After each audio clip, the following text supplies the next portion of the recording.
दो पानी के नल एक साथ एक हौज को 9×3/8 घंटों में भर सकते हैं। बड़े व्यास वाला नल हौज को भरने में कम व्यास वाले नल से 10 घंटे कम समय लेता है। प्रत्येक द्वारा अलग से हौज को भरने के समय ज्ञात करें। मतलब कह रहा है कि दो नल जो है वो 9×3/8 घंटों में भर सकते हैं, लेकिन बड़े व्यास वाला नल है और एक छोटे व्यास वाला नल है। जो बड़े व्यास वाला नल है वो छोटे व्यास वाले नल की अपेक्षा वो 10 घंटा कम समय लेता है हौज को भरने में। तो कह रहा है कि प्रत्येक नल द्वारा अलग से हौज को भरने में कितना समय लेंगे। तो चलिए हम ज्ञात करते हैं। तो हमें यहाँ क्या करना होगा, मानना होगा। तो चलिए हम मान लेते हैं। तो मानेंगे कि माना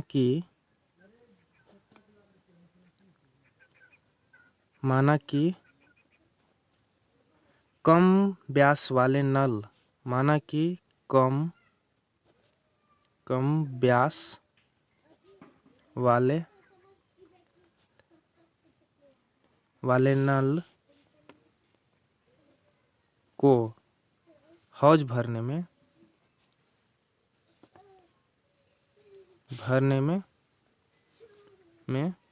x घंटे तथा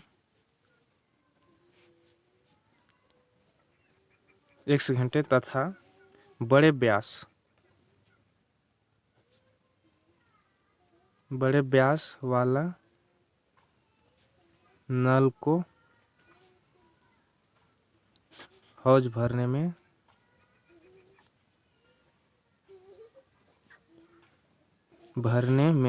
देखिए यहाँ पर बोला है कि कम व्यास वाले नल से 10 घंटे कम समय लेता है। मतलब छोटे व्यास वाला नल को हौज भरने में x घंटे टाइम लगे, तो बड़े व्यास वाले को हौज भरने में कितना घंटे टाइम लगेंगे। तो हो जाएगा x में से 10 घटा देंगे, क्योंकि 10 घंटा कम बोला है, तो इतना घंटे लगेंगे। मतलब x - 10 घंटे समय लगेंगे बड़े व्यास वाले नल को हौज भरने में। तो अब हमें क्या करना होगा कि इसके 1 घंटे में भरने की क्षमता को हमें ज्ञात करना होगा। तो चलिए हम 1 घंटे, इसलिए 1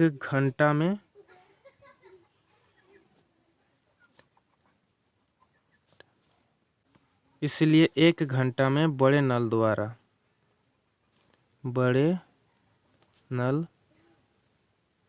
द्वारा हौज भरने का भाग, मतलब हौज भरने का भाग कितना हो जाएगा। तो बड़े नल द्वारा है, तो बड़े नल जो है देखिए इसका व्यास जो है x - 10 घंटे टाइम लेते हैं। तो ये इसका 1 घंटे का कितना हो जाएगा, 1 घंटे का हो जाएगा x - 10। इसी प्रकार से छोटे नल का कितना हो जाएगा, इसी प्रकार से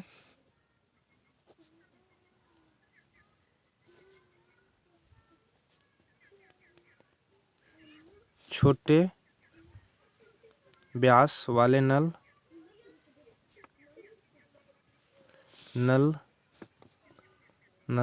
का भाग, अगर बड़े व्यास वाले नल 1 घंटे में 1/x - 10 भर सकता है, तो छोटे व्यास वाले नल 1 घंटा में ये 1/x भाग भरेगा। यहाँ पर आप फिर से समझ लें, क्योंकि यहाँ पे देखिए यहाँ पर हमने माना है क्योंकि 2 टाइप के नल हैं, तो दोनों का अलग अलग साइज है। एक बड़े व्यास वाला नल है और एक छोटे व्यास वाला नल है। तो यहाँ पे हम माने हैं कि कम व्यास वाले नल को भरने में हौज को भरने में 1 घंटे टाइम लगता है। जिस नल का व्यास जो कम है उसे हौज को भरने में 1 घंटे टाइम लगते हैं, और बड़े व्यास वाले नल को हौज भरने में x - 10 घंटे टाइम लेते हैं। तो यहाँ पे हम 1 घंटे का निकालेंगे कि 1 घंटा में बड़े नल द्वारा हौज का कितना भाग भर सकता है। तो यहाँ पे 1 घंटे में x - 10 भाग भरेगा। उसी प्रकार से छोटे व्यास वाले नल जो है 1 घंटा में 1/x भाग ये भरेगा। तो यहाँ पे टोटल जो टाइम दिया है 9 × 3/8 घंटों में। तो बड़े व्यास वाले द्वारा तो 9 × 3/8 घंटों में बड़े नल द्वारा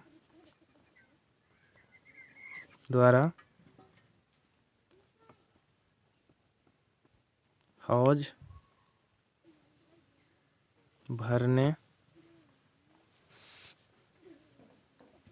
का भाग तो हो जाएगा। देखिए बड़ा नल का जो 1 घंटे का जो भरने की जो क्षमता है वो इतना भरता है।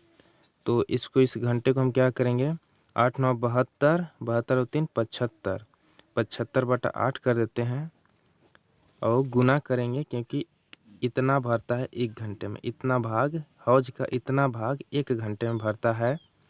तो 75/8 घंटे में कितना भाग भरेगा, तो इसे हमें गुना करना होगा। तो हम गुना कर देते हैं। 1 में x - 10 होगा, इसे उठा के लिख दीजिए x - 10 और इसको हम तोड़ ही देते हैं। 75 एकम 75 हो जाएगा और इससे जब आप करेंगे तो इसको ब्रैकेट में ही रहने देते हैं x - 10। इसी प्रकार से होगा छोटे नल का। इसी प्रकार से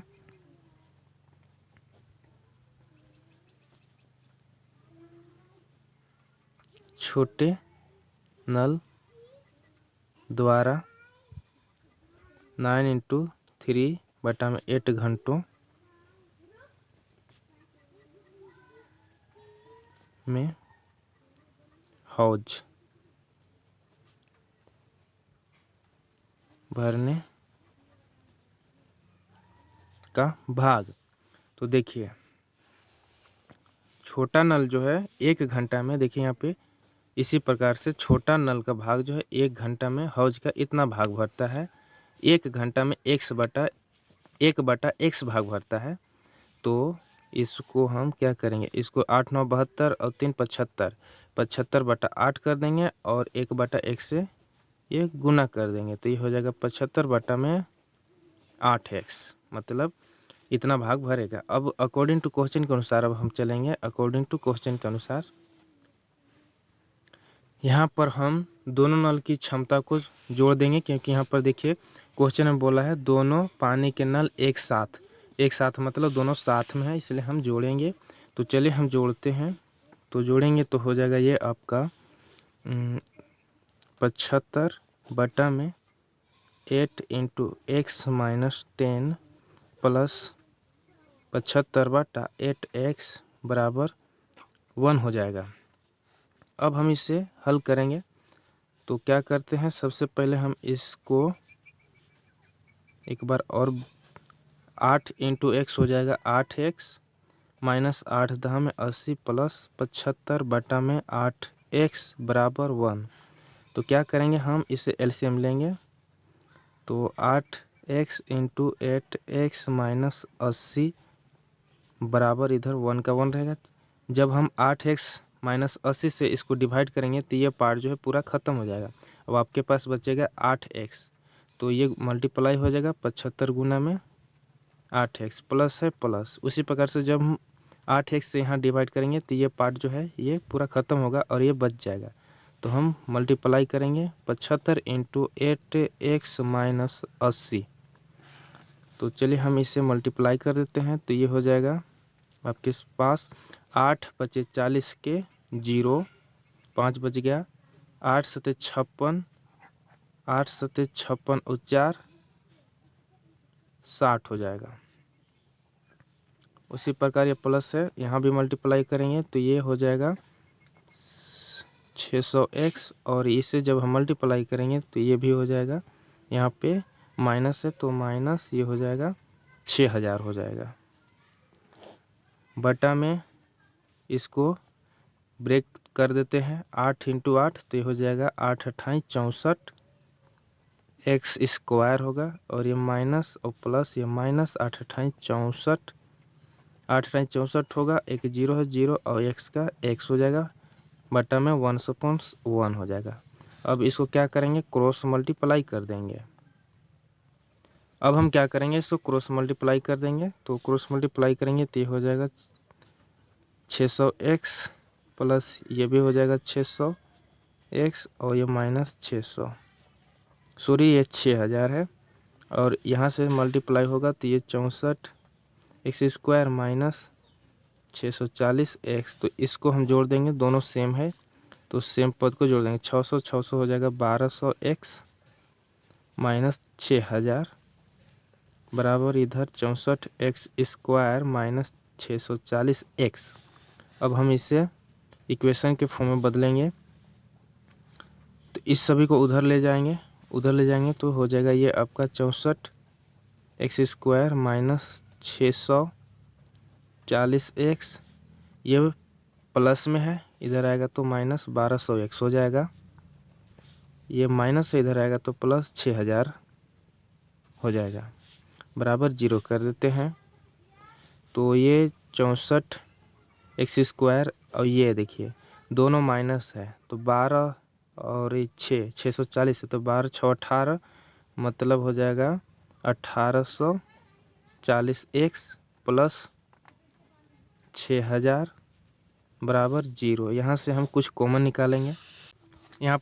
यहाँ पर देखिए 64 है, 1840 है और 6000 है तो यहाँ पर हम 16 जो है 16 हम यहाँ पे कॉमन निकालेंगे। 16 एकम 16 तो ये 16 चौके 64 x² हो जाएगा, माइनस है माइनस, यहाँ से 16 एकम 16 तो कितना बच गया 2, फिर 16 एकम 16 तो कितना बच गया, ये यहाँ पर 16 एकम 16 तो 2 बचा 20 और ये 4 24 हो जाएगा। फिर 16 एकम 16 तो कितना बच गया, तो 16 एकम 16 4 इधर और 4 उधर तो मतलब 8 बच गया, मतलब 80 हो गया। तो 16 पच्चे 80 होता है। ये x का x प्लस साइन है प्लस, यहाँ भी हम जब कॉमन निकालेंगे तो 16 3 48 3 16 3 48 49 50 में तो 12 बच गया। अब इसी प्रकार से कॉमन निकाल लेंगे, ये 375 यहाँ पे बचेगा और ये बराबर 0। इस 16 को इधर ले जाके ख़त्म कर देंगे तो यहाँ पे बचेगा 4x² माइनस 115x प्लस 375 बराबर 0। अब हम क्या करेंगे कि x² के गुणांक और तीसरा पद को गुना करेंगे। तो यहाँ पर देख सकते हैं कि x² के गुणांक जो है 4 है और तीसरा पद जो है 375 है। इसे अब हम गुना करेंगे। तो इसे जब हम गुना करेंगे तो 4 25 20 का 0 2 बच गया, 4 7 28 और 2 30 3 बच गया, 4 3 12 और 3 15। तो देख सकते हैं x² के गुणांक और तीसरा पद को जब हमने गुना किया तो 1500 आया। अब इसी 1500 को ऐसे दो पार्ट में तोड़ेंगे जिससे जब हम उस दो पार्ट को तोड़ेंगे तो उस संख्या को गुना करने पे 1500 आना चाहिए और जोड़ करके या तो घटा करके 115 आना चाहिए। तो क्या करेंगे हम यहाँ पर, इसको आप LCM के द्वारा भी फाइंड आउट कर सकते हैं लेकिन उसमें लंबा टाइम लगेगा, इसलिए हम सीधे बता दे रहे हैं। यहाँ पर हम सीधे 100 और 15 को लेंगे क्योंकि जब 100 को हम 15 से गुना करेंगे तो देखिए जब 100 और 15 को गुना करेंगे तो ये हो जाएगा हमारा 1500 और 100 प्लस 15 करेंगे तो ये हो जाएगा हमारा 115। हमको यही लाना चाहिए था, बिचला पद लाना पड़ता है जोड़ करके या तो घटा करके और गुना करके तीसरा पद और x² के गुणांक के दोनों को गुना करने पे जो आता है, जैसे यहाँ पे 1500 आया तो 1500 लाना होता है। मतलब x² के गुणांक और तीसरा पद को गुना करने पे आया 1500। तो इस 1500 को ऐसा दो पार्ट में ब्रेक करेंगे जिससे गुना करने में 1500 ही आना चाहिए और जोड़ने और घटाने पे मतलब जोड़ करके या तो घटा करके दोनों में से कोई एक करने से 115 आना चाहिए। तो ये जो है 100 और 15 है, 100 और ये 15 ही दोनों संख्या है जिसको गुना करने में 1500 आता है और जोड़ने पर 115 आता है। तो हम क्या करेंगे, अब यहाँ पे ये 4x² रहेगा, या माइनस से माइनस रहेगा, लेकिन ये नहीं रहेगा, 115 नहीं रहेगा, हमें इसी को तो हटाना है। और ये x है तो ये x रहेगा। अब हमें क्या करेंगे, 100 प्लस, इसको बीच में लिख दीजिए, 100 प्लस 15 और ये प्लस है 375 बराबर 0। अब ब्रैकेट को हटाएंगे, यह 4x² या माइनस प्लस माइनस x हो जाएगा, या minus plus minus 15x plus 375 बराबर 0। इन दोनों में से कॉमन लेंगे, तो जब हम इसमें से कॉमन लेंगे तो 4 है, दोनों में से 4 को हम बाहर निकाल, x भी है तो 4x को हम बाहर निकालेंगे, तो यहाँ पे बचेगा x माइनस 4 दूना 8 मतलब 25। यहाँ पे हम सीधे 15 को बाहर निकालेंगे, 15 को बाहर निकाल देते हैं तो हो जाएगा ये माइनस 15 बाहर निकाले तो यहाँ बचेगा x माइनस 15 दूना 30, 7 में 15 पचे 75 बराबर 0। अब क्या करेंगे कि ये 4x और ये माइनस 15 को एक जोड़ा बना देंगे, और इन दोनों में से किसी एक को उठा करके हम यहाँ पे लिख देंगे, बराबर 0 हो गया। अब क्या करेंगे कि बारी बारी से 0 करेंगे। तो चलिए, यदि हम इसके साथ फर्स्ट में करते हैं, यदि 4x माइनस 15 बराबर 0 तो क्या होगा, तो 4x ये माइनस है उधर जाएगा तो प्लस x बराबर 15 बटा में 4 हो गया। इसी प्रकार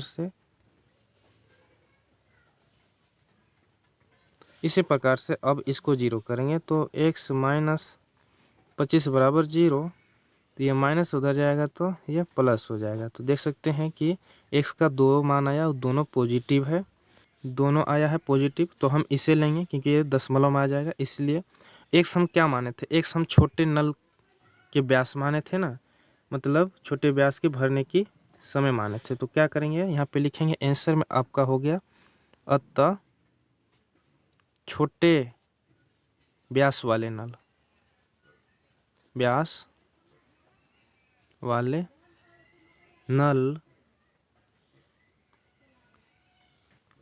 हौज को भरने में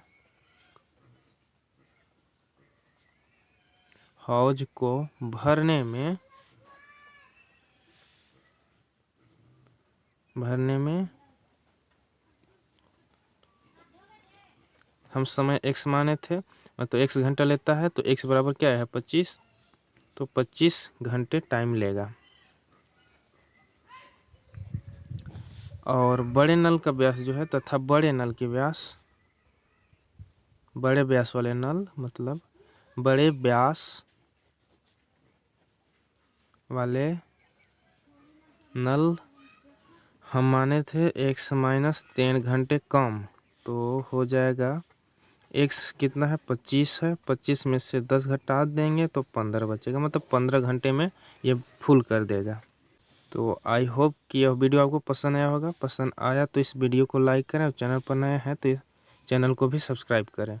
तो देख सकते हैं कि छोटे व्यास वाले नल हौज को भरेगा कितने घंटे में, 25 घंटे में। छोटा व्यास वाले नल जो है वो 25 घंटे में हौज को भरेगा, और बड़ा व्यास वाले नल जो है वो 15 घंटे में हौज को भरेगा। तो ये आपका आंसर हो गया।